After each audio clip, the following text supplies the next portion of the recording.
What I learned from Vusi Thembekwayo himself is how intentional he is. Okay. He is very intentional.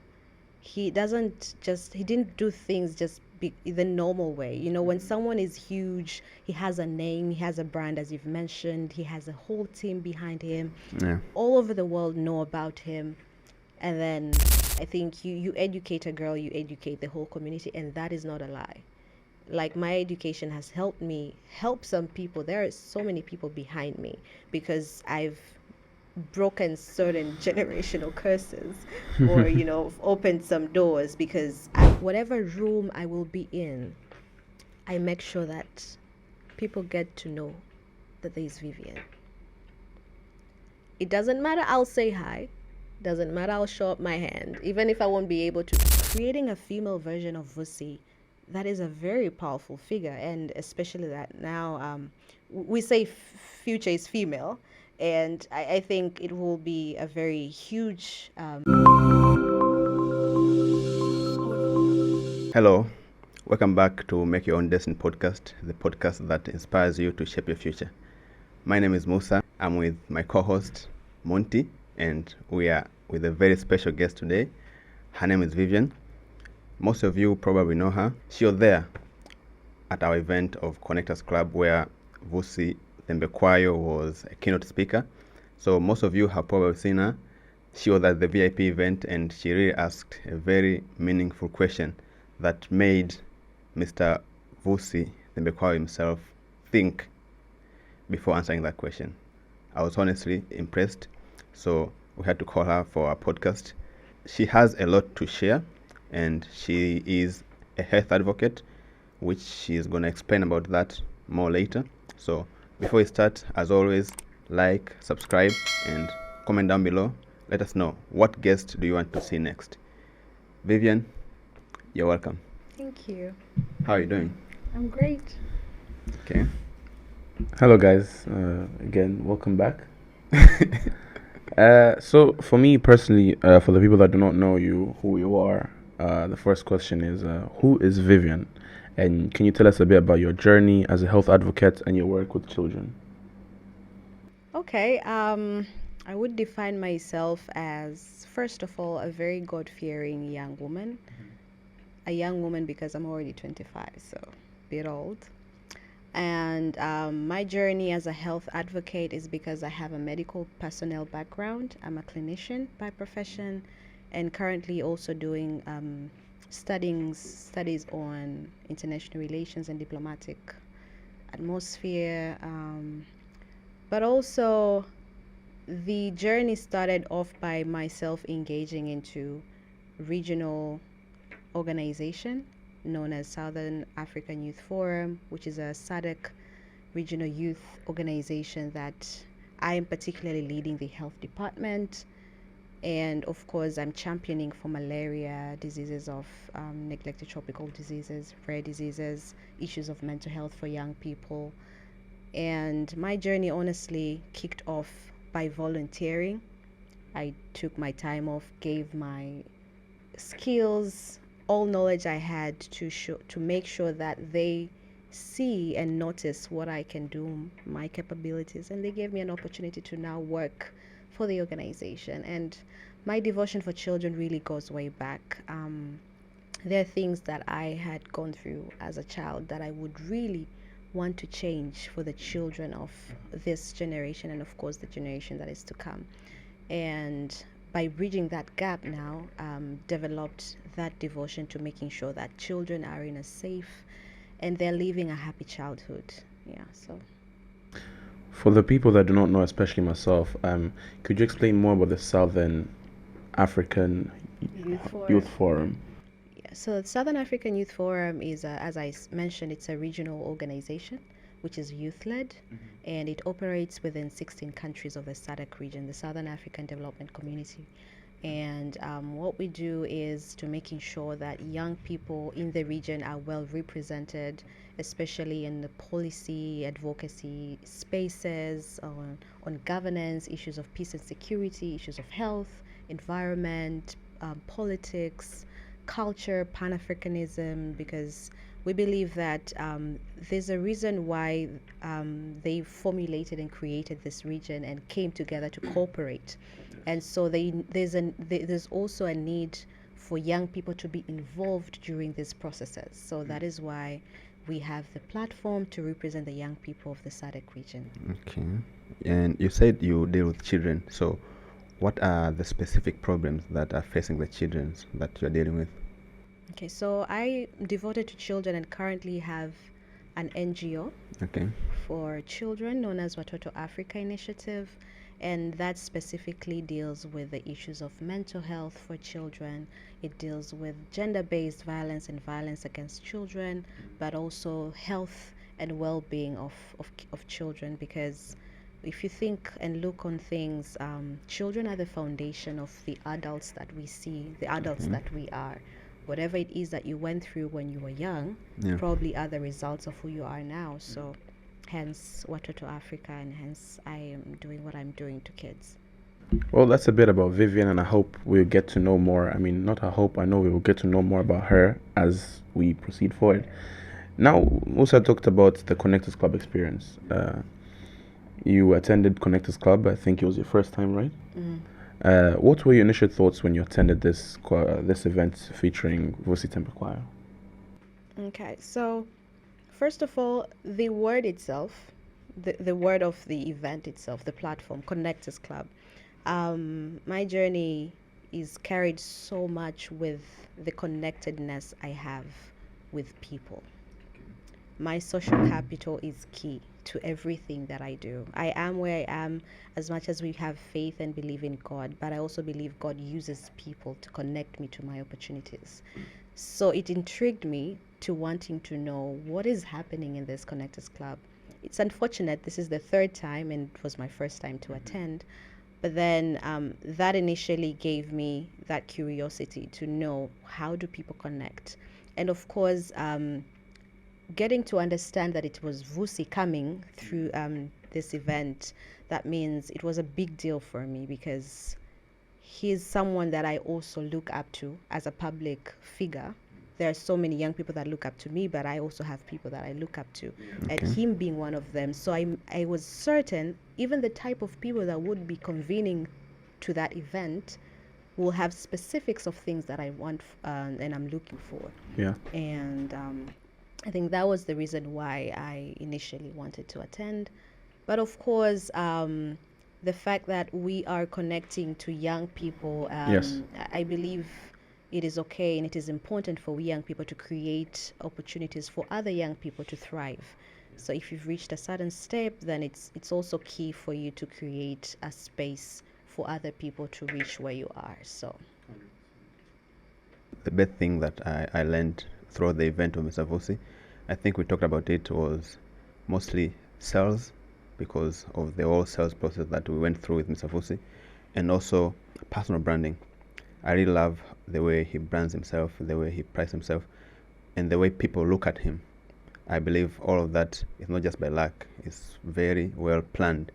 So what did you learn from Mr. Vusi?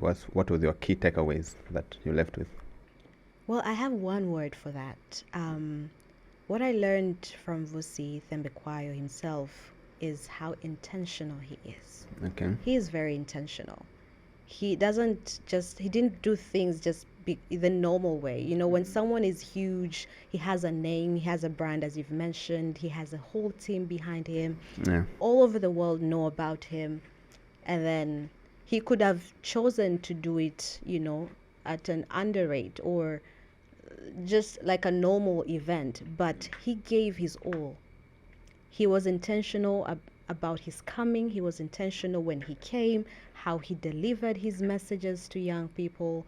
Even the VIP event at Hayat, he was giving himself out. Yeah. And it is something that I think we as young people should also learn, that no matter how important people may make you feel about yourself or how you feel about yourself, it is good to be intentional in what you deliver.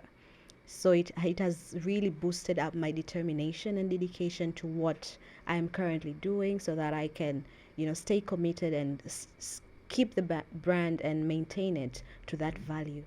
Yes. So to go about the question that Musa was talking about, the question was talking about how to create a female version of Vusi. First of all, do you aspire to become a public speaker?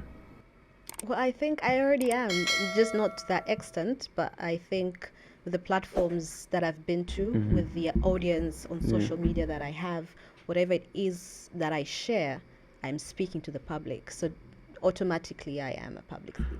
So what was the inspiration behind the question of creating a female version of Vusi Thembekwayo? First of all, apart from him being as valuable as he is and the brand that he carries, he's God-fearing. That is something that I've learned. If you watch his contents, you will find there's that niche of spirituality in him, that component that I found similarity between him and I. And what I think there's a gap that I lacked, and I saw him and his personality and the way he drives himself, that if I happen to learn the steps he took, what it takes to become him, I may feel that gap in my journey. So not entirely becoming Vusi, but entirely to understand what drives him, what keeps that momentum going, so that I also don't lose track.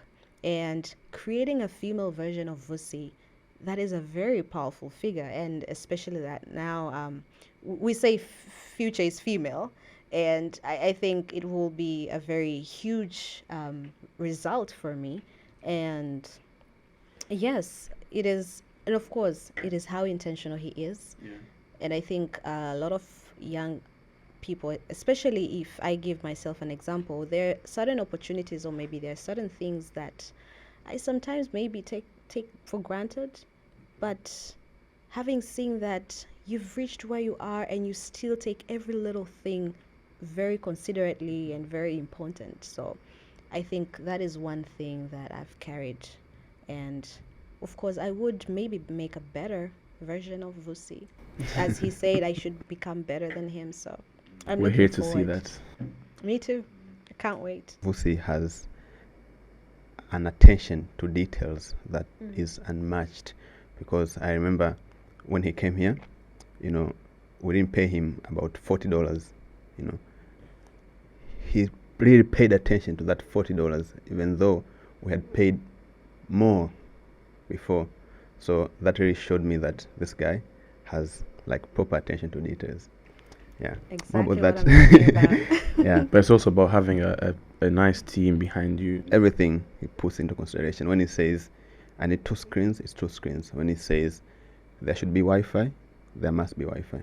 Yeah. And it's as you said, everything is intentional. That's how you grow. You discussed yourself how you said how connections have made you get where you are. Now we stress about this a lot of times. In most of our episodes, you see us talking about networking. You see us talking about connecting with other people. For the people that didn't attend Connectors Club, or for the people that don't think connections is important, what do you have to say to them? And maybe you could give a testimony of how networking through events or through by meeting people has helped you impact your professional journey. First of all, I've been meaning to say this. It has been a while ever since I've had a conversation through a media or podcast. And one thing that I think I also had that back in the days before I learned, I think we confuse or we mistake the meaning of connection, because mostly or majority of the people that I feel mistaken this is because when you meet certain people, potential people that you really know that they can take you from one step to another by just a word, by just support or a shout out, depending on what your need is at the time. Most times we run to seek a memory photo. The first thing you think of when you meet, for example, who can I call? Let's say the High Commissioner of the UK in the country. You meet Balozi, and the first thing you think of, can we have a photo? So I am pretty much sure, and this is something that I was told by one of my mentors, that at the very time they think that is the only thing you came for, to show Yes. people off that you met someone, but you're not creating a meaningful relationship with that connection. Mm. So when I learned that secret, it is a secret, but maybe until now it's not, because I definitely want people to also get that, is when you meet certain people, it doesn't matter how small the event is or that networking session is, or maybe it doesn't really have the type of people you're looking for, maybe not of the high ranks, even the normal people. It could be a low income community, but you do not know, if you create a meaningful relationship, how those people can be a ladder for you to take one step to the next. And I'm telling you this because, first of all, we've categorized the type of people we want to connect to. We always want to reach out to the top. We're forgetting that it is our director here that make things happen. So if I don't make a meaningful relationship with him, probably next time be like, no, next time do not invite Vivian because she's rude. Yeah. So I think, first of all, that is one thing that I learned. And then hence, whatever room I will be in, I make sure that people get to know that there is Vivian. It doesn't matter, I'll say hi. Doesn't matter, I'll show up my hand, even if I won't be able to get that opportunity to speak. But people will just notice there's that girl over there doing something. And then now when I meet the network that I want, or the people, because the network are the people that you meet every single day, I make sure that I share a meaningful conversation. And before you go to an event, learn the room. I know I'm going to a Vusi's event and there will be a certain people that will be coming, and so I should have a little bit of a flashback of things that I would be speaking on. I wouldn't just go there and wake up in the morning and go. And then I met Madam Sofia Bayanaku, who I know she runs a hospital, or she's doing Bloom Wellness on mental health and wellness of people in the offices, on whatsoever, in companies. So I'd figure that whatever conversation that I'll be having should refer back to them, because they will feel important why you're having that conversation. The conversation should not dwell around you, because if it dwells around you, that means you're taking more than you give. But once you give, people feel the urge to actually to give back, because you've given them the importance, you've given them that value, that everyone wants to feel valued. And so once you do that, all you have to do is wait for them now to give. It shouldn't have to be at that very moment, but I'm certain that if you make that meaningful conversation, that meaningful relationship, they'll leave that room knowing, I've met this girl named Vivian. She does 1, 2, 3, 4. Or maybe they may not know what you do. Probably it's maybe someone who is so busy, but they will definitely remember they met someone. And I think with the confidence that she came with, probably she fits in a certain opportunity. So next thing you know, you check on them, probably you've shared dials, and then they call you in for things that they think that you'd fit. And then that is when the network grows bigger and better. Okay. Musa, Yeah. I think she should have been in the episode of networking, because she has shared proper tips. And if you have not taken notes, then, because I personally have to go back to this and watch it again, because it makes sense. And that is how you said, how you network. People think, the first time you see someone, you're going to act as a fan. Oh, let me take a picture. The first thought of that person is going to leave saying, this person is just here, as you said, just come take a picture. But once you share what you think is valuable to them, then they would 100% consider you when there's opportunities next time. And you said previously that the future is female, which I believe as well. And for the future to be female means more females should be in those leadership roles, by which we know right now there are very few females in leadership. So what do you think should be done to empower women so that there should be more women leaders? Well, I think First of all, I would love to commend the great work that the government, NGOs, international partners, local partners that are doing to empower young girls and women. It's an excellent work. Given 10 years back, we weren't where we are. And as of now, I think there's still so much work to be done, because as much as we can do what men can do and men can do what we can do, a woman naturally holds different roles immediately after being born. Once you grow, they're just set to a certain environment where they're multitasking.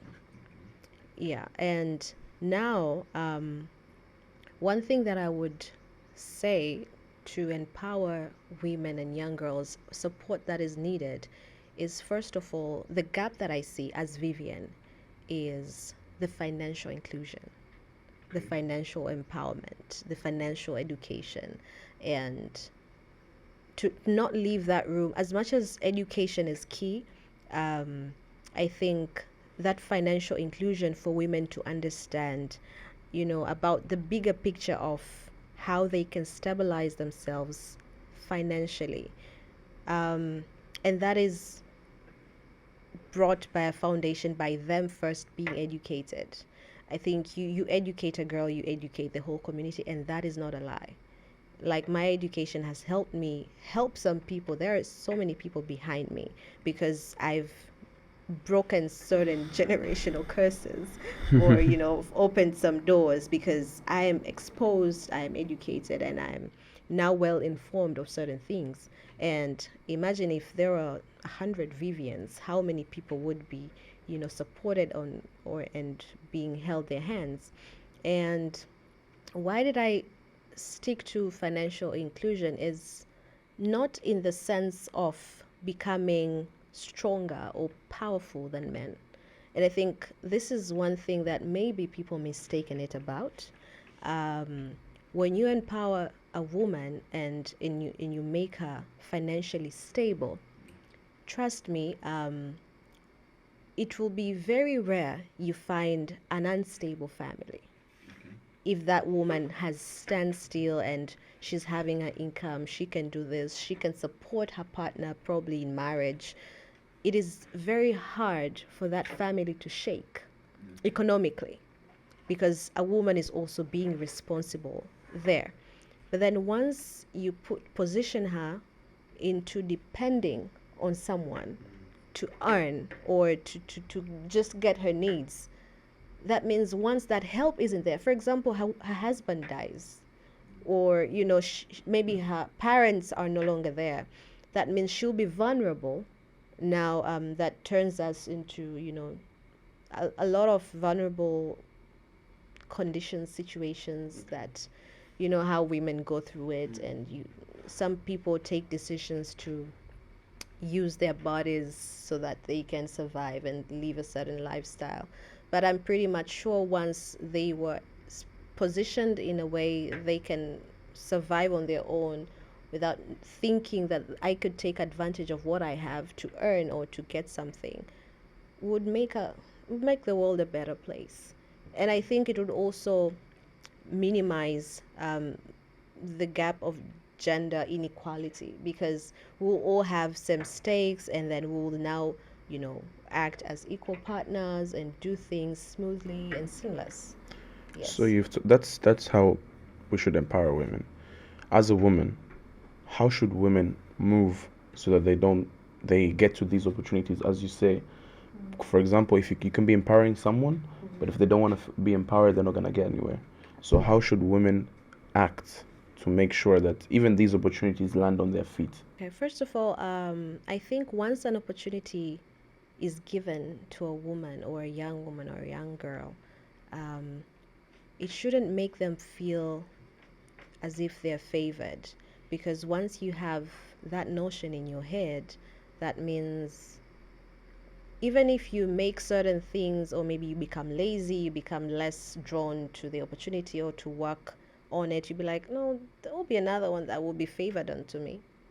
But then once you're given a certain chance, you're like, there will be no any other opportunity if I don't use it very well. And I think that is something that men do it quite very nicely. And I that is one thing I also believe that may or may not. I don't know. I am not God. I cannot say this is right or wrong, but I feel that is where men are way farther than some of the women, because once you give a man an opportunity, for example, a man is chasing a girl to get her, there will be nothing to stop him.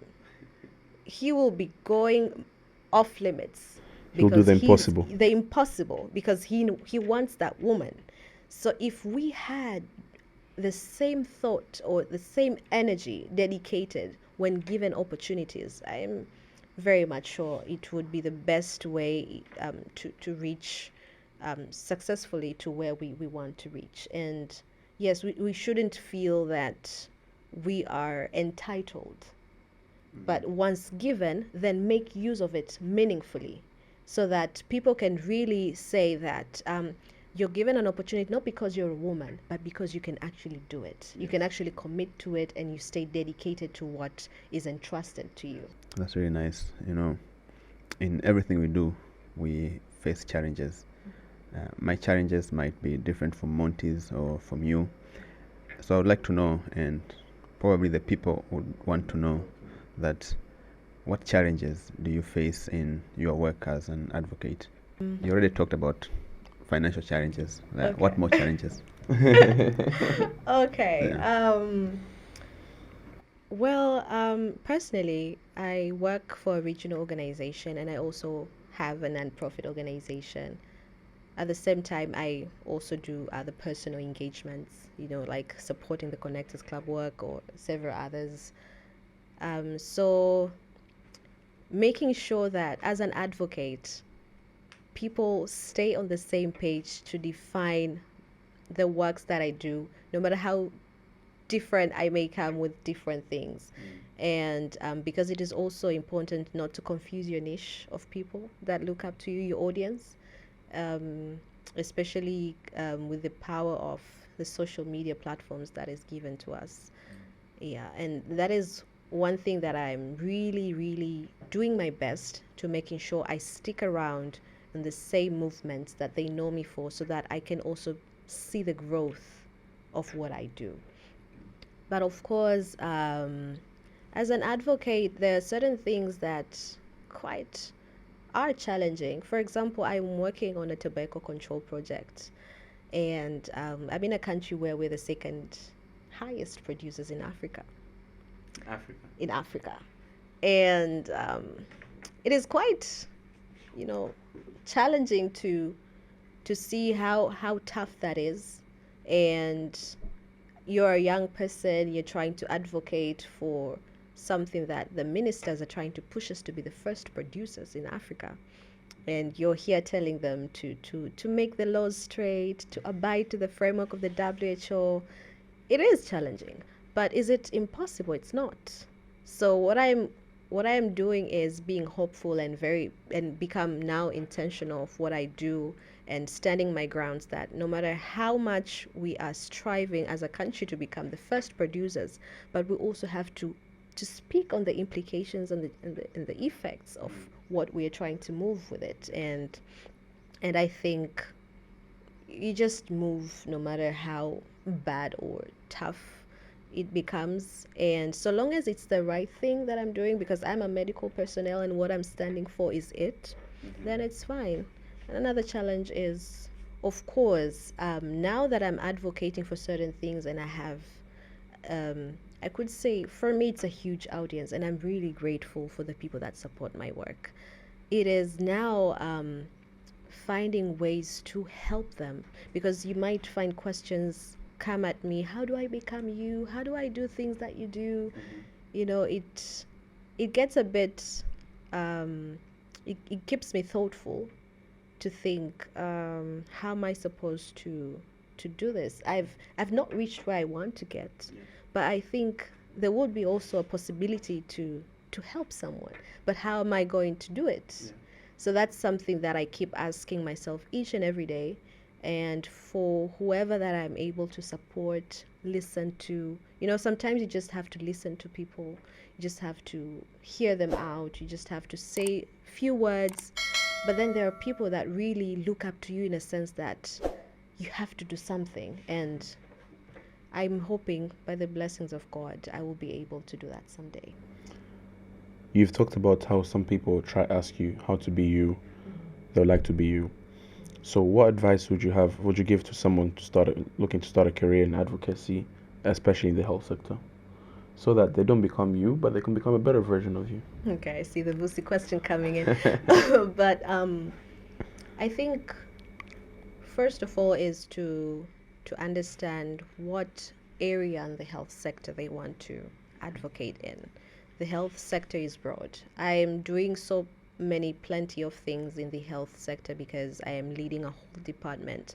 So whatever opportunity in health that is available that is meaningful to the young people, that will impact positively the young people, it is something that I would really be intentional enough to tap in. But it is important to be specific, so that you can also find people that will support you. If you be everywhere, I remember before I specified myself in the health sector, I was everywhere. I was in the environment space, cybersecurity, digital skills, ecosystems, education, everything to do with young people out. You'd see me in every event. Then when I came across a certain lady, she's also a mentor of mine. She used to be my former boss. Her name is Shadi Abdinala. She's currently leading the media convergency company. And she told me, my young sister, I'm seeing you everywhere. I think it is important now for people to know who you are. And that question kept me thinking. But people know who I am. How am I supposed to define that again? It's like, no, when someone thinks of mental health, they know it is, let's say, Monty. When someone thinks of the environment sector, they should think of Musa. What do people think when they think of you? Yes. Because even the opportunities once available, they don't know what to give you because you're everywhere. So that is the route now I chose. And if it's the health sector as well, for someone to become an advocate, as much as you're going to specify yourself, now it's easy to connect to people. I make use of social media. And in Swahili, it says, I don't know this word. I don't know how to put it in English because it's not Englishing. But the word kushoboka. Shoboka as much as you can to people that you think will help you thrive. If it's me, if it's anyone else, once you take hold on someone every single time, as much as it's nagging, it's disturbing, but they would find a room to help you. Yes. Knock that door. If it doesn't open, just break it. Just break it, move, so that no one will create an opportunity for you. You create them for yourself. So you have to move with it. So if you've heard of a certain event going on, probably NIMRI, doing a symposium on a certain research, just go. Yeah. So look, you want to do the health sector, you're going to meet people in the health space, and you have to also show what you're capable of. As I've said earlier on, that when I'm in the room, I would certainly make sure I'm known. I don't know. Sometimes it's also God's grace, because not all people who can pull that off. But then I believe there's also an opportunity for someone to do that. Or you've seen someone connect, to speak to them. This is what I want to do. Take pictures, show the world that this is the journey I've chosen. Yeah. So once they're looking for young health advocates, someone will recognize you in the future. And of course, do not give up. It's going to take a while. I've started my advocacy journey 2018, 2019. It's like 5 years ago. 6. So it takes a while, but I also don't want to say that as much as I've had it tough, someone else should have it tough. No, yeah, you can have it easy. Could be very easy. If I can make it easy for you, then why not? So connect to people, use your social media very well, be specific. So you might find someone's posting today about Muhaz has done 1, 2, 3, 4. The next day you've posted a photo, you're at maybe a certain party, you're confusing your mass. Even if there were serious people looking up to you, like, what are you doing? And it is also it's also valid and very important, also something that I've not mentioned, for at least to try to keep your private matters private. I don't know, but the world we're moving, your social media is your curriculum vitae. It's your CV. It's okay to have fun. I also have my type of fun, but if you want to be seen on a professional level, keep it professional. If you have all it takes and you just want to party, you want to have fun, you want to be seen this way or that way, then it's okay. You have your own things going.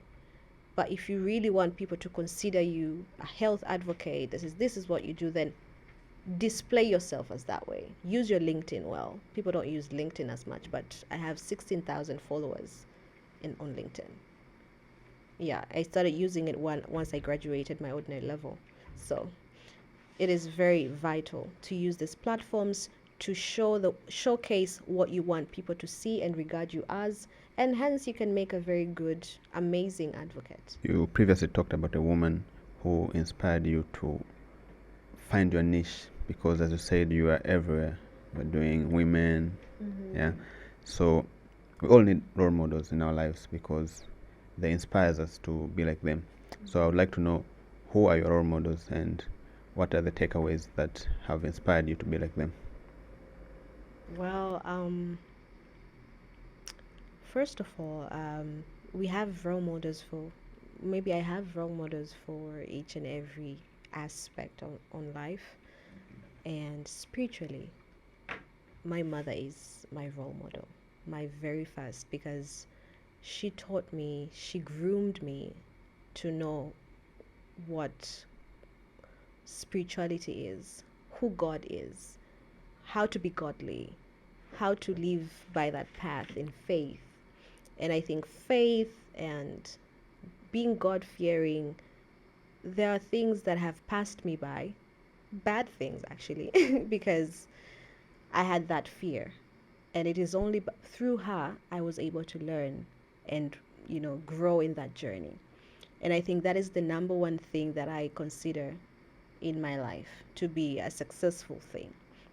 And then now, given that I am looking forward to become one of the wealthiest philanthropists in the world, I aspire to be that. And maybe I've not been quite mentioning it in that specific definition, but I think it's the right time to say it out loud. I think Mother Teresa really draws a very different attention to me. Mother Teresa gives that true definition of what love is. And I think the world lacks that.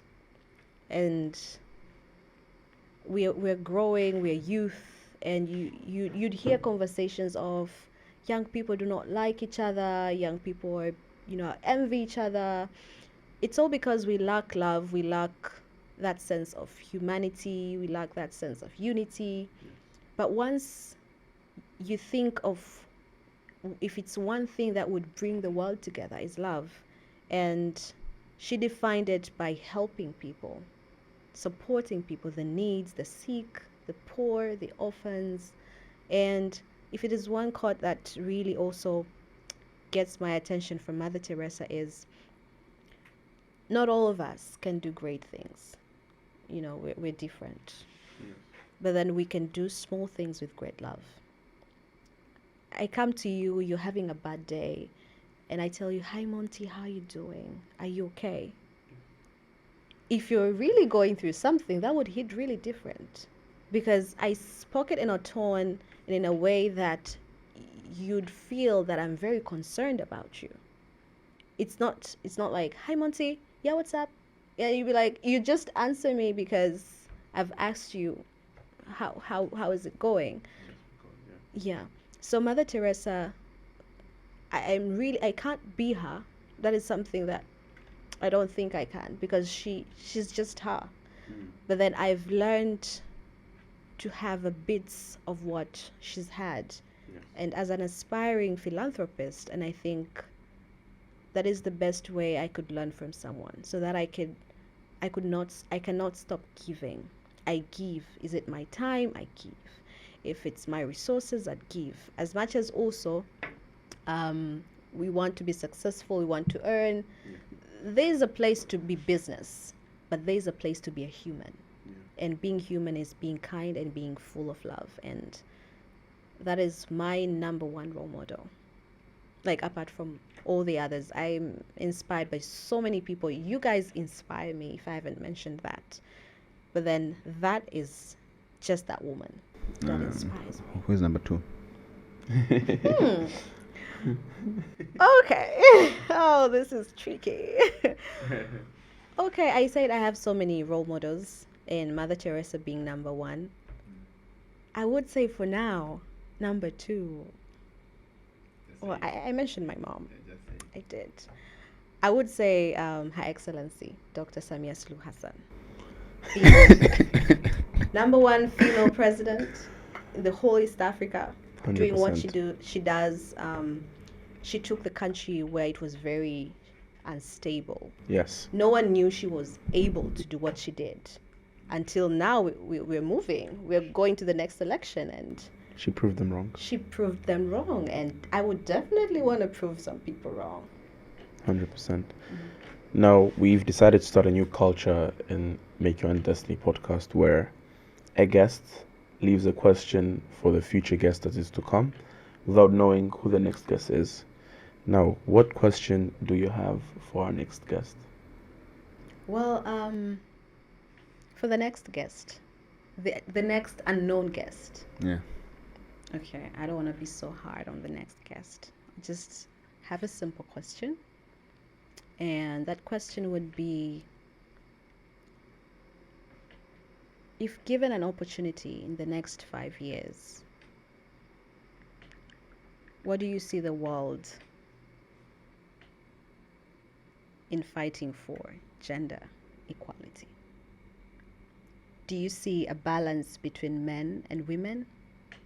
Do you see an imbalance where women are probably more empowered than men? Or you see the same challenge that men are more empowered than women? I think that would be my next question to the unknown guest. Wow. Don't ask me why I asked that. For an easy question that you said, That was the simplest. I'm pretty sure the guest has to think before they answer that question. As I always. Thank you very much for joining our podcast, Miss Vivian. You've shared some insightful tips. You've said some important messages. I'm pretty sure I have to go back and watch this again so I can take proper notes on this. You've mentioned importance of God. You've mentioned importance of keeping yourself out there, importance of connecting with people. Could you just tell them to like, comment, subscribe, and share to a friend? Share with Mama Samia, you know. Yeah. Could you tell them, please? I want them to tag Mama Samia. Maybe she will see our podcast, you know. Maybe social she'll media is join very us. Maybe powerful. next time she could be here by the help of God. Well, I believe she also, she's number one believer of supporting young people. If you see in her government, there are a lot of young people that have 100%. grabbed opportunities, which I don't think she will say no. Maybe she would have schedules that that she won't be able to make time for it. But I know once she realizes and she sees the works that you've done as young people, she would be very proud of you as a mother and as a Madam President. So, dear viewers, please don't forget to like, subscribe, and comment. And of course, comment and tag Mama Samia so that she can see how beautiful young people are thriving and making an impact positively in their community and taking our flag to spaces globally. Thank you. Thank you very much. There's nothing to say after that. We hope to see you here, Mama Samia. Thank you very much. Subscribe.